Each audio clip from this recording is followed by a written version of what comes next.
Ta-da!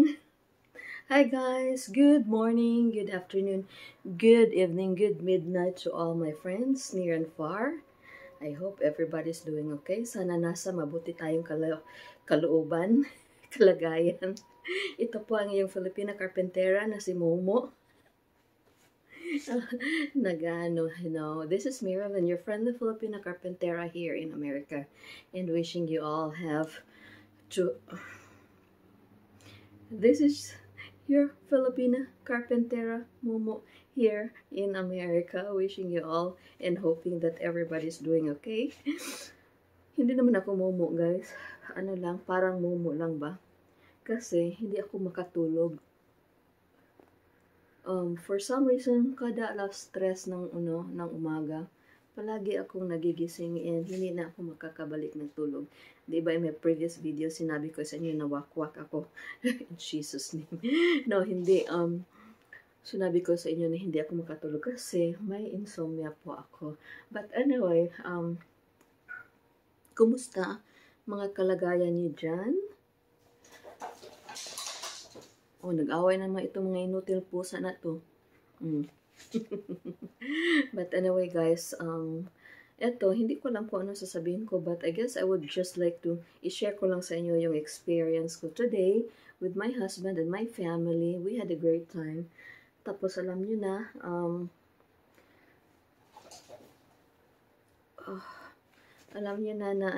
medyo nahihirapan pa kami ng asawa ko kasi nawalan kami ng dalawang anak. And yun, so palagi naming binibisi yung mga, para man talaga akong mungo guys, so tingnan nyo, my gosh. But anyway, palagi naming binibisi yung mga sarili namin para hindi kami masyadong ma-depress. Pero may times talaga na like when I woke up, just a while ago, yung built-in na anxiety at saka depression na hindi mo ma-explain, na sabi pa nga ng asawa ko na the house doesn't look and doesn't feel the same without, our two cats. Oh, ito na naman, mga pusa na naman. Sasabihin niyo, mga pusa, ano ba itong mga babae? Mga babae. Ano ba itong mag-asawa? Ito puro pusa lang. Guys, pagpasensyahan nyo na wala kasi kaming anak. Tapos, ganun lang. But anyway, so palagi lang namin ini-entertain yung sarili namin, and we keep ourselves busy, di ba? Kasi feeling namin namatyan kami ng anak na real na anak talaga, because we treat them, our cats, like our kids. So yun, ano ba yung coping mechanism nung mga parents pag may namatayan? Hindi naman pwedeng di ba, magmumuk-muk lang. The more ka na madi-depress, di ba? So what I do is I make myself busy, tapos I drag my husband, kakalat ka rin ko talaga yung asawa ko na umalis, tapos bibisita kami sa mga friends na may problema pang mas malaki kaysa amin. So yun yung ginagawa ko. And yesterday, kasi alas 3 na, malapit ng alas 4 ngayon, so it was yesterday. Alangan naman tomorrow. Kahapon nangyari, hindi pwedeng anong nangyari bukas. Hindi po. So kahapon po, we had a very long day kasi di ba, pakita ko guys, watch niyo naman yung videos ko, maawa naman kayo guys. I spent so much time making my video. Di guys, please para naman sa watch hour ko guys, kasi wala na talaga akong kapera-pera. Sana man lang yung kahit man lang isang minuto na panonood nyo magkasweldo po ako, kasi wala po akong pera. But anyway, sabihin nyo, nababaliw na talaga tong babaeng ito. Ganyan ako guys pag walang tulog. But anyway, saan na nga ba ako? So yeah, we kept ourselves busy yesterday. So kita nyo, nag-aararo ako. Kung hindi, wala pa nakapanood sa video ko, panoorin nyo please sa previous video ko, yung may pusa na thumbnail picture. So, yun, nag-aararo po ako doon. I was learning it and it was fun. Yung asawa ko din, pinapagod talaga niya. Tapos, after that, we went out. Lumabas kami para, mag down payment. Down payment talaga doon sa lupa na bibilhin namin. So, yun, tinawag yun na earnest money. But before that, guys, before ko ipakita sa inyo yung videos na ginawa namin kahapon, nakita nyo ba yung video ko, guys, na yung sinisiwalat ko sa inyo na kinumpronta ko po yung yung magnanakaw na nag-ransack sa bahay namin. Kung hindi po kayo, sorry about this, ha.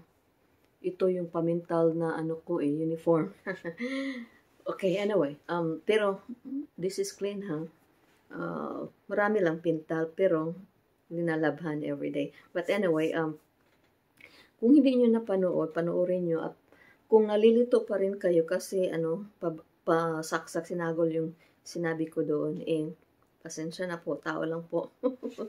But anyway, let me just give you a recap of what really happened. So, yung magnanakaw, kilala ko siya by voice kasi naririnig ko siya noon sa neighborhood. Pero, hindi ko lang siya talaga napansin. Tapos, the night before kaming nagnakawan, just a recap, a small summary.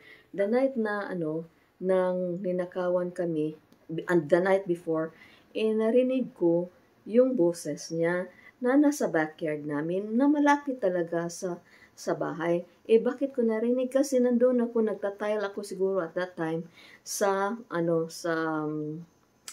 toilet namin, sa renovation namin. So, narinig ko siya, tapos medyo open yung maliit na window.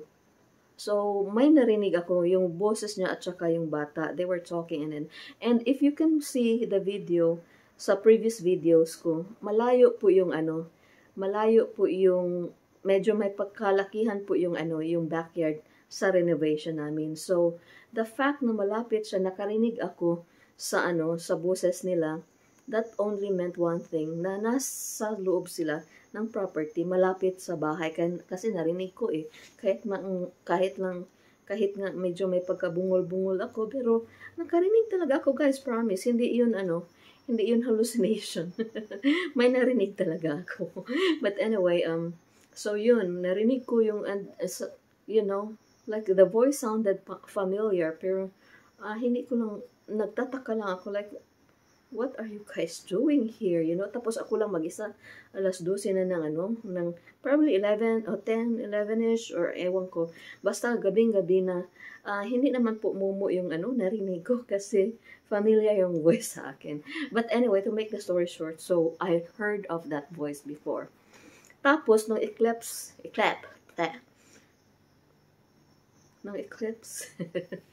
tapos nung eclipse day po, pumunta kami sa renovation. Tapos again narinig ko yung boses na yun. Na-shock ako, guys. Tapos sabi ko sa asawa ko, Borg yung yung love name ko sa kanya. Borg, like, can you listen? That guy that is mowing across the street, like, I think siya yung magnanakaw. Sabi, teka nga lang, pupuntahan ko nga. Sabi ko ganun. Sabi ng asawa, kasi yung asawa ko is peacemaker. Ayaw niya talaga, guys, na magwawala ako. Kasi alam niya, pag ako'y nagwala. Joke. But anyway, hindi kasi ako natatakot to confront somebody. So anyway, sabi ng asawa ko, please, nang, wag, Marilyn, wag, please, nang, let it go. It's okay. It's already been done. So no, like, I would like to let him know of how I felt. So pinuntahan ko talaga siya, pinuntahan ko siya po talaga. Yun. So pinuntahan ko yung taong yun. And, syempre, after my husband told me na hindi pupunta, di kalma-kalma lang ako. Pa-demure yung beauty ko. Parang ganon. Tapos, nung wala na yung asawa ko, pumunta sa taas. Naku, pinuntahan ko yung taong to. Tapos nang nakita niya ako, guys, lumaki yung mata niya, parang ganun ba? Hala guys, mukha talaga akong mumu. Yan. Parang ganyan. So, ako, cool ka lang, as if cool ka lang. So, tingnan mo kung ano magagawa ng maliit na Pilipina na ito. No. But I was in a, kind of in a, medyo battle mode, pero in a gentle way. But anyway, so, kita niya, tapos bumalik siya, di nag-cross na ko doon. Dito kasi sa Amerika, hindi ka basta-basta lang makadaan sa property kahit na walang tao. Hindi ka po pwedeng magdumaan sa isang lupain na hindi sa iyo. Kaya that time na pumunta sila, that night na pumunta sila sa backyard ko, trespassing na po yun. Kaya nga nagtataka ako kasi never pag dito sa Amerika, pag magte-trespass ka, dadaan ka lang na 1 foot, isang purugada lang na dadaan ka sa property ng mga tao na hindi ka kilala. Tatawagan ka ng police, guys. Ganito dito. People are very private. Tapos, don't go near their properties or don't give, hindi ka pwedeng mag-touch ng mga bata nila na cute, yung ganun. No? You cannot, otherwise they will call the police on you. So, yun. Hindi talaga allowed na maglalakad-lakad ka kahit na may pathway tapos residential, tapos naglalakad-lakad ka lang ganun, tapos may makita sa iyo na hindi ka kilala, tatawagan ka ng police, before you know it may na wow, yung ganun na sa likod mo, tapos sasabihin ng police na excuse me, are you from here? Taga dito ka po ba? O bago kang salta? Tapos sabihin mo na, hindi po. So, anong ginagawa mo dito? Hindi po, naglalakad lang po. No, you have no business to be here. Wala kang negosyo. Guys, ang hirap mag-Tagalog. But anyway, wala kang business na to be here. So, itchipwera ka, alis. At kung palagi ka talagang na hindi ka alis sa neighborhood na yun, ipapulis ka, dadalhin ka sa presinto at huhulihin ka at ipadakop ka at makukulong ka. Yun yung ganito. Kaya huwag na lang kayong pupunta dito, guys, kung ako sa inyo. But anyway, bakit na punta na tayo dito? Saan na nga ba ako? Going to the, hey! Yung pusa ko, guys, nagmeow-meow. Parang na-paranoid na kami, guys. Kasi every time na mag-meow na, medyo abnormal na pagka-meow yung mga remaining na 6 na pusa namin. Parang napaparanoid na kami. Oh my gosh, nino na naman yung nagkasakit, yung ganun ba? But anyway, sabi ko sa inyo crazy people kami. Buti na lang crazy cat people compared sa mga pusa kami. Hindi naman ganun. Pero, parang joke. But anyway, guys, so yun, going back to the story, pinuntahan ko siya, tapos so lumaki yung niya, tapos nag-trespass ako, pinuntahan ko siya talaga, kaya nag-U-turn siya kasi nagmumow siya nag-U-turn siya, pinuntahan niya ako. So ito yung sabi ko sa magnanakaw. Hi, good afternoon, how are you? Like, hi, parang na sila ba, dalawa kasi sila, parang nasa taranta sila. Sabi ko, did you see? Nakita niyo po yung yung eclipse? Sabi niya, wala, kasi So sabi ko, ito may eclipse glass ako, may glasses ako. Sulayan yung tingnan yung araw para kayo mabuta. Joke. So yun, tiningnan niya. Sabi niya na, wow, I'll be darned. Like, sabi ko ganun. So yun, naka-establish na ako ng friendship ko nung high. Pero syempre, at the bottom of my heart, I wanted really to meet him and to reach out to him. So, next episode, guys, pakita ko sa inyo yung isang magnanakaw na naman. Before I forget, isang magnanakaw na naman nung nag-work ako sa hospital. Isang may napusilan na magnanakaw kasi nang hold up siya sa isang bangko. Tapos, I was the one, talking to him. Ikikwento ko din sa inyo. So, please, pang-watch nyo naman, please. Anyway, so, yun. sabi ko sa kanya, tiningnan ko siya, my name is Marilyn, and are you guys from here? Sabi ko, taga dito lang kayo? Sabi, yeah, oo, taga dito lang. Oh, okay. Kasi po, ako po yung nakabili ng bahay na yan, oh. Tinuturo ko yung bahay na ninakawan niya. Yung bahay na yan, alam nyo, may magnanakaw dito. Sabi ko sa kanya. So, like, sabi niya, may magnanakaw dito. Tapos, sinabi ko na, bakit naman, masakit talaga sa akin kasi, mga belongings ko yun eh. Kung nagsabi lang sana siya na, na may kailangan siya, syempre, sana binigyan ko na lang siya ng pera. Mas malaki pa sa hinakaw niya. Parang ganun, parang may pera ba? Wala naman. But anyway, just to, let him know na masakit yung ginawa niya. Tapos, wala lang talaga siya pa, as if lang siya. And, tapos sabi ko, ang daming mga magnanakaw. Tapos, linecturean ko siya na, ba't ganun? Pag mamatay tayo, sabi ko, pag mamatay tayo, we will give account to God. Mananagot tayo sa Panginoon kung saan tayo pupunta before sa judgment. Mananagot tayo sa Panginoon at bibigyan natin yung rason kung bakit mo sinaktan ang taong ito. Yung mga ganun ba? Tapos nakikinig talaga siya. Ganun. Tapos sabi ko, malapit na bumalik si Jesus. Like, basahin niyo yung Bible. Pag nasa news na, center na sa news yung Israel, kung saan si Jesus na born, na panganak. Sabi ng Bible, then watch out because that's almost the time. Guys, kati-kati ng ilong ko. Siguro may pera na dadating. Diba sa atin, pagkati ng ilong may pera dadating. Sana. But anyway, so, sabi ko na, malapit na babalik si Jesus, and I hope na yung tao na yun na nagnakaw, before his time is up, sana sana mag-repent siya, sana yung kakausapin yung Panginoon, hingi siya ng sorry. Kasi all of us, may ida-judge tayo sa Panginoon, di ba? Nasa Bible yan. So yun, nakikinig siya, thank God. Tapos, at that night, nung nagnakaw sila, familiar ko talaga yung voice. May kasama siyang bata, na parang parang 8 years old na, ganun yung yung narinig ko, na yung bata, yung parang giniba nila yung sinira nila, yung isang temporary na bubong na door, na parang,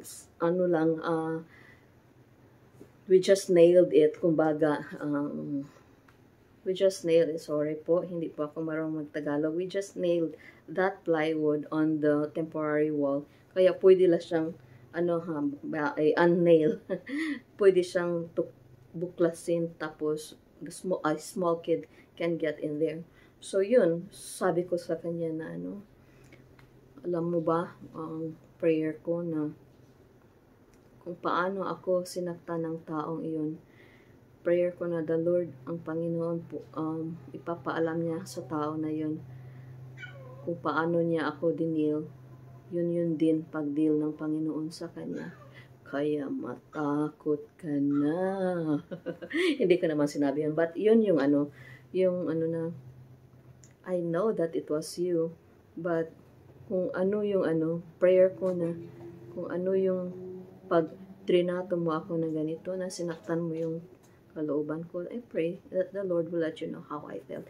And, ganyan din yung pagpa-feel ng Lord sa feeling sa'yo. I was praying that God would deal with you the way you dealt with me, in other words. Guys, hanapan nyo na lang ng dictionary, okay? Mahirap talaga. Malapit nga akong mahagbong mag-F sa Filipino subject sa college. But anyway, so yun, muntik ko nung sabihin na since dalawa sila that night, ang isa bata, muntik ko nung sabihin na, sir, may anak ka ba? Or may apo ka ba na parang like 10 years old, 8 years old, naman ganun ba? Pero obvious na talaga, sabi nga, nung sinabi ko sa mga friends ko, sabi niya, oh my gosh, Marilyn, did you really say that? It's like, yeah. Yeah, like, hindi naman ako in a battle, hindi naman ako Gabriela Silang yung mood ko at that time. I just wanted to talk to him and to let him know that he has to stop. Na kailangan niyang, kung ginagawa niya yan palagi na nagnanakaw siya, he has to stop it. You know? Kasi, lahat ng mga ginawa natin dito sa mundo, one day, pag harap natin sa ating Panginoon, pakita yan lahat ng mga bad ginagawa natin. Tapos sabihin niya, bakit mo ito nagawa? Yung ganun. So, anyway, nag-lecture ako doon. Tapos, at you know, parang, my main focus there is that, you know, he will know na nakawan kami niya. At saka, na para mag-repent siya, para hindi na niya gagawin. Kasi, guys, mga masamang elemento, may papatunguhan din sila, di ba? But anyway, thank you so much for watching, and exciting kasi hindi akala ng mga friends ko na makukumpronta ko yung yung magnanakaw. Better to confront him kaysa paano-ano lang, di ba? As if na walang nangyari. Tapos, ang main focus ko doon is that he would know the Lord and God's saving grace, yung ganun. So, balik tayo sa activities natin kahapon na kasi malapit nang busilak yung araw. Ano ba yun sa Tagalog, yung sunrise? Malapit nang what's sunrise in Tagalog? Bukang liwayway. O, diba? Kaya tatapusin ko nito kasi pag bukang liwayway na at saka maliwanag, mainita na po yung bukang liwayway, matatsahan ako ng bukang liwayway, matutunaw na po ako. Joke in Jesus name. Hindi po. Para naman akong si Hindi guys, ito lang yung epekto ng ito lang yung epekto ng walang tulog.